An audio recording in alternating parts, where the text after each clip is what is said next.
अब इसकी सूरत भले ऐसी है, लेकिन इस सूरत में भी इसको ऐसा कोई पुण्य का उदय है कि आराम से, और उसकी सूरत भले अच्छी है लेकिन कोई ना कोई ऐसा आश्रय बंद कर रखा है कि नौकर है, ड्राइवर है। मतलब इन कुछ उदाहरणों से हम और आप समझ सकते हैं कि पुण्य पाप, शुभ और अशुभ कर्म होता है। इसलिए अशुभ करने से बचो, अशुभ सोचने से बचो, अशुभ विचारधारा से बचो। हम दूसरे का कुछ कर देंगे, दूसरे को नीचा कर देंगे, इसमें पड़िए मत। हमें दूसरे का कुछ नहीं करना है, हमें सिर्फ अपना करने का प्रयास करना चाहिए। कभी कभी दूसरों का सुख देख करके हम ज्यादा दुखी होते। अक्सर कर लोगों की पीड़ा क्या है? 95% लोगों की पीड़ा और दुख क्या है? उसके पास इतना वैभव क्यों, इतना सम्मान क्यों, गाड़ी क्यों, इतनी सुंदर लाड़ी क्यों, वगैरह। उसका यही दोना। पत्नी पति को बार बार टोचने देती है, पड़ोसी का बंगला देखो, पड़ोसी की गाड़ी देखो, पड़ोसी का बड़ा टीवी देखो, पड़ोसी का गार्डन देखो। पति से रहा नहीं गया तो कहता है पड़ोसी की बीबी भी तो देखो। वो ऐसा दिमाग नहीं खाती रहती है, ऐसा क्लेश नहीं करती रहती है। ठीक है, वो जिस हाल में है सो उनको रहने दो। और आप इस जीव को अंततः अकेले ही रहना है। अकेला ही आया था, अभी भी 1000 लोग मिल जाएं तो भी अकेला ही है। लेकिन अभी हम भूल में, हमारे लिए मोह की एक तरह की बेहोशी चढ़ी हुई है कि नहीं, हमारे साथ 50 लोग हैं, हमारे साथ 100 करोड़ रुपए हैं, हमारे साथ 3 बंगले हैं, हमारे साथ वगैरह वगैरह। उसमें भी कोई छोकरा छोकरी और आ गया तो उसका अति मोह हो जाता है, जबकि यहीं गच्चे खाने वाले हजारों लोग मिलेंगे।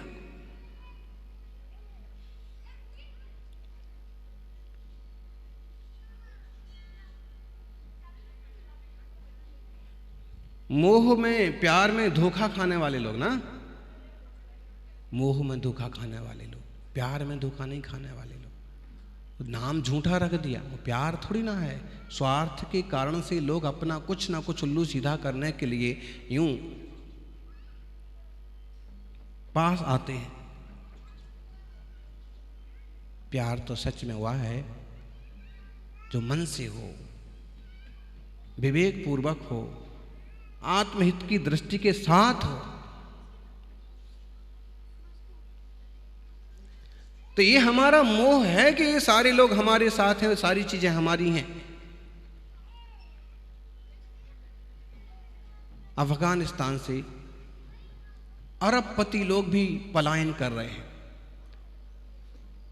बड़े बड़े सांसद और धनिक लोग भी अपना सब कुछ छोड़ के भाग रहे हैं। बराबर। अब हम आपको ये कहेंगे कि मरने के बाद सब छोड़ के जाते हैं, अक्सर ये उदाहरण दिया जाता है। लेकिन जीते जी भी सब छोड़ करके जा रहे हैं, ये उदाहरण आज के आप देख लो। इसका मतलब अच्छा, एक बात और ध्यान दो कि इसमें वो ये भी परवाह नहीं कर रहे हैं कि पत्नी छूट गई पीछे, कि पिताजी छूट गए, कि बच्चा छूट गया। छूट गया तो छूट गया, मेरे प्राण तो बचना चाहिए। हो रहा है ना ऐसा खतरनाक खेल हो रहा। यही बात तो प्रभु समझाते हैं। वहां तो खैर पाप का तांडव चल रहा है, लेकिन हमें विवेक पूर्वक इस अच्छे जीवन में भी इस बात को समझ लेना में क्या बुराई है कि सच में कुछ भी साथ जाता नहीं है। इसलिए सब कुछ पाने के लिए कुछ भी खोटा करने की जरूरत नहीं है। सच्चे और अच्छे मन से जिएंगे तो सच्चे और अच्छे मन से समाधि पूर्वक मरेंगे, और खोटा जीवन जिएंगे तो मौत का भी पता नहीं पड़ता। चैतन्य आत्माओं, अपनी चेतना की थोड़ी सी फिक्र करना और अपनी ही फिक्र मत करना। अब आपने जब इनको अपना माना ही है कि बेटे हमारे, बेटी हमारी, ये पत्नी हमारी, ये काका जी हमारे, दादाजी, जब अपना माना ही है तो फिर कुछ ऐसा करना कि इनके परिणामों की भी निर्मलता बने, इन्हें भी कुछ अच्छा मार्ग मिले, इन्हें भी स्वरूप की समझ हो, ये भी तत्व ज्ञान को जाने और आत्म कल्याण के पथ पर बढ़े। कितनी माँ मिलेगी आपको ऐसी जो अपने बेटे को ऐसा पाठ पढ़ाए कि बेटा आत्महित करना, संसार में नहीं उलझना, आत्म कल्याण के लिए शुद्ध चेतना को जानना। कितनी माँ मिलेंगी। कुंद कुंद स्वामी की माँ थी। आज भी कोई भाग्यवान माँ है कि जिनने अपने बेटे बेटियों को ऐसे संस्कार दिए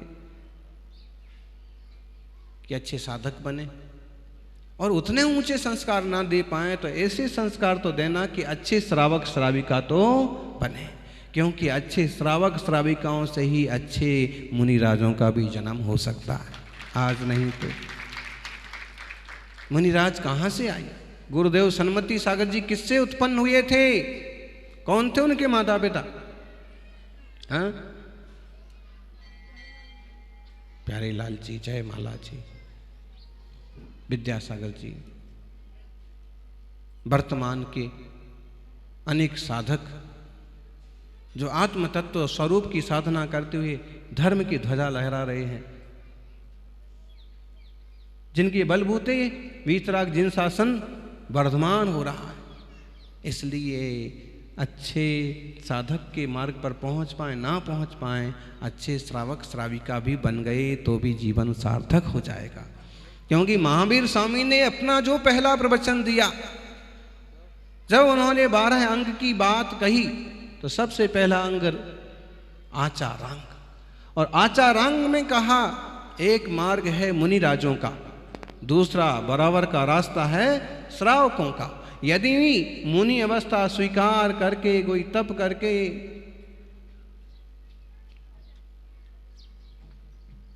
पंचमहाव्रत पालन करके कठोर साधना करके आत्मा को शुद्ध कर लेते हैं तो भगवान बनेंगे।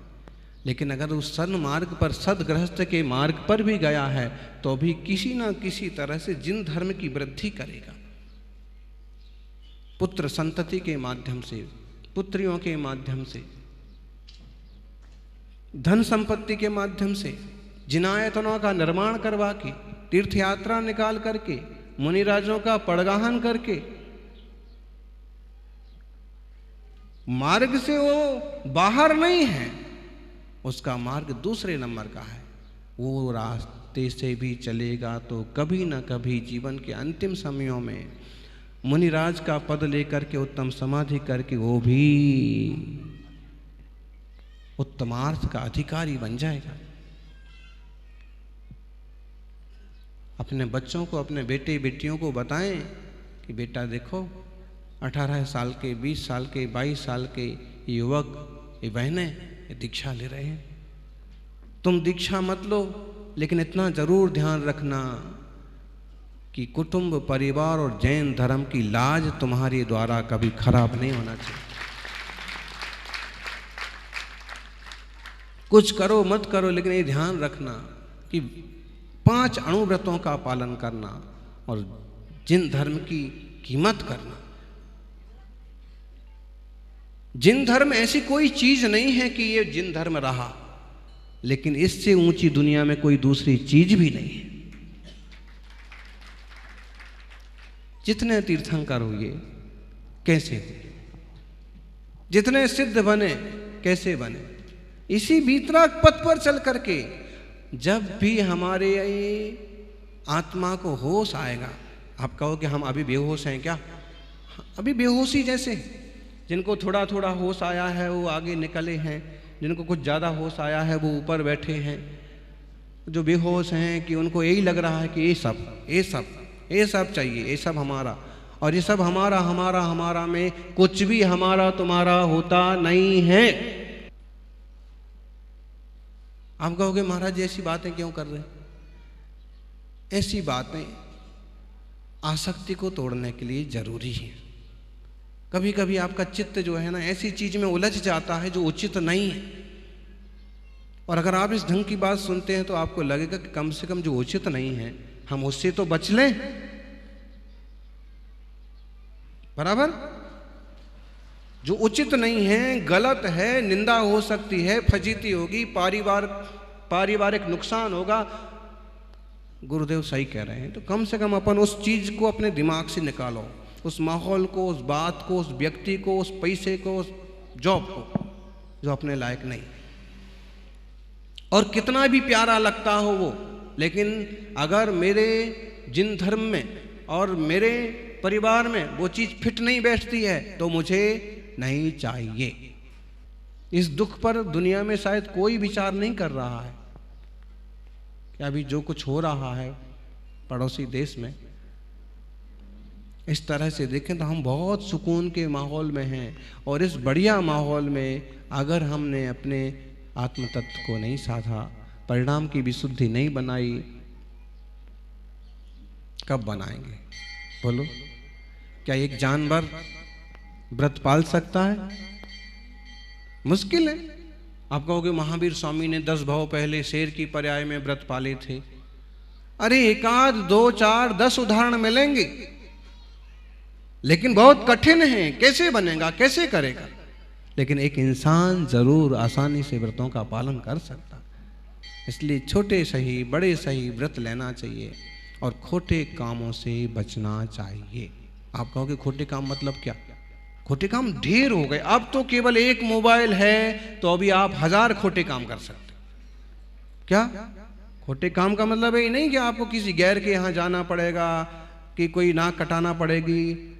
अब तो आप मोबाइल ले लो और उस पर क्या करना है। मान लीजिए आपने एक गेम निकाल लिया, इसको मारो, इसको मारो, इसको मारो, इसको खत्म करो। कितने खत्म कर दिया आपने? कभी कभी तो ये जो है ना खेलने वाला इतना उसमें डूब जाता है ना कि बोलता है, फिर वो वहां खेलता जाता है और बोलता है गोली मार, खत्म कर दे, बोलता। कोई नहीं है आजू बाजू में, उसको ही बोलता है। बताइए खिलौने को कितने, मतलब क्या है कि इस पर ये भूत सवार हो गया, इसको पूरा पूरा हत्या करने का आश्रय हो रहा है। ये इतने बार मारा जाएगा, किसी भाव में इतना दुख उठाएगा। अच्छा, उसमें कोई गंदी सीरियल निकालिए, गंदी पिक्चर निकालिए, अब परिणामों का हाल देखो, अब उनके विचारों का हाल देखो, उनके विकार देखो। कोई सामने हो ना हो, छुप छुप के सही, लेकिन ऐसे गंदे भाव आएंगे कि कभी उसी को ऐसे लगेगा कि ऐसे ऐसे ऐसे तो गलत एकदम।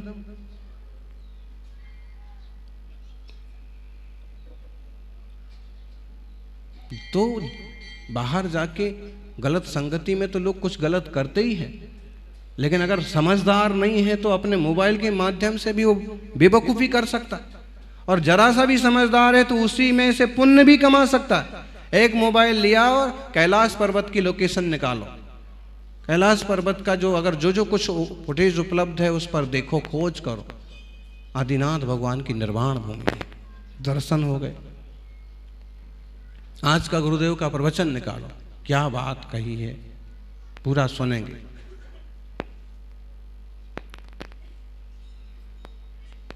साधन ना, कभी वही साधन पाप का भी कारण बन जाता है, वही साधन पुण्य का भी कारण बन जाता है।